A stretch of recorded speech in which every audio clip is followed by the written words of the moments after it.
السلام علیکم دوستو، نالج ود ارسلان میں خوش آمدید دوستو۔ پہلے یہ ویڈیو ملاحظہ فرمائیں۔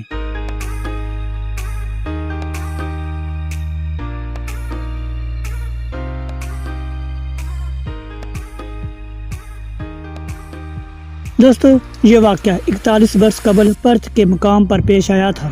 پاکستانی کپتان جاوید میانداد نے ڈینس للی کو مارنے کے لیے بیٹ کیوں اٹھایا؟ سن 1981 میں پاکستان کی ٹیم جاوید میانداد کی قیادت میں جب آسٹریلیا کے دورے پر گئی تو ٹیم اسٹار کھلاڑیوں سے لیس تھی جو اپنے سے جونیئر کھلاڑی کو کپتان بنانے پر زیادہ خوش نہیں تھے۔ ایسے میں جب پاکستان ٹیم پہلے ہی ٹیسٹ میچ میں آسٹریلیا کے 180 رنز کے جواب میں 62 رنز پر ڈھیر ہو گئی تو کپتان سمیت تمام کھلاڑی دباؤ کا شکار ہو گئے تھے۔ جب آسٹریلیا نے پاکستان کو جیت کے لیے 543 رنز کا بڑا ہدف دیا تو ڈریسنگ روم کا ماحول بھی اداس ہو گیا تھا۔ دوسری اننگز میں پاکستان کی جانب سے منصور اختر اور جاوید میانداد نے اننگز کو سنبھالنے کی کوشش کی۔ لیگ امپائر کی جانب جاوید میانداد نے ایک شاٹ مار کر رن لینا چاہا اور رن لیتے ہوئے انہیں سامنے کھڑے ہوئے ڈینس للی نظر نہیں آئے جن سے ان کی ٹکر ہو گئی۔ ڈینس للی جو بیٹنگ کے دوران اس دورے پر پاکستانی بالر سے پہلے ہی بھڑ چکے تھے، انہوں نے جاوید میانداد سے تصادم کا جواب ان کے پیڈ پر غیر ضروری لات مار کر دیا جس نے پاکستانی کپتان کو اتنا مشتعل کر دیا کہ انہیں اپنا بیٹ اٹھانا پڑا۔ اس سے پہلے کہ اپنا بلہ لہراتے ہوئے جاوید میانداد آسٹریلوی بالر کو مارتے، آن فیلڈ امپائر ٹونی کرافٹر دونوں کھلاڑیوں کے درمیان آ گئے اور انہیں دستوں گریبار ہونے سے روک لیا۔ میچ کے دوران کمنٹری کرتے ہوئے مبصرین نے بھی ڈینس للی کو اس جھگڑے کا ذمہ دار قرار دیا کیونکہ جاوید میانداد ان سے نہیں ٹکرائے بلکہ وہ جاوید میانداد کے راستے میں آئے۔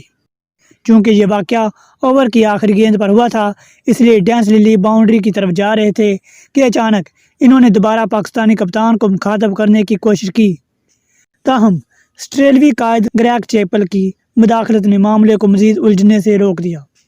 سابق آسٹریلوی کرکٹرز اور پاکستان کرکٹ ٹیم کی مینیجر اعجاز بٹ کے احتجاج کے بعد آسٹریلوی کرکٹ بورڈ نے معاملے کی انکوائری کی اور اس آن فیلڈ جھگڑے پر ڈینس للی کو مورد الزام ٹھہراتے ہوئے ان پر $200 آسٹریلوی کا جرمانہ کیا گیا۔ پاکستانی مینجمنٹ نے اس جرمانے کو مذاقہ خیز تو قرار دیا لیکن جب بعد میں آسٹریلوی بورڈ نے اسے کم کر کے $120 آسٹریلوی اور 2 ون ڈے میچز کی پابندی لگا دی گئی تو کسی کو اعتراض نہ ہوا۔ پاکستانی کپتان جاوید میانداد کو اس معاملے میں جرمانے کا سامنا نہیں کرنا پڑا جس پر مخالف ٹیم نے احتجاج تو ریکارڈ کرایا لیکن وہ بے نتیجہ رہا۔ اس واقعے کے مرکزی کردار جاوید میانداد اپنی سوانح ایجاد کٹنگ ایج کے ایک باب مسٹر کنٹروورسی میں اس واقعے کے بارے میں اپنا موقف پیش کرتے ہیں۔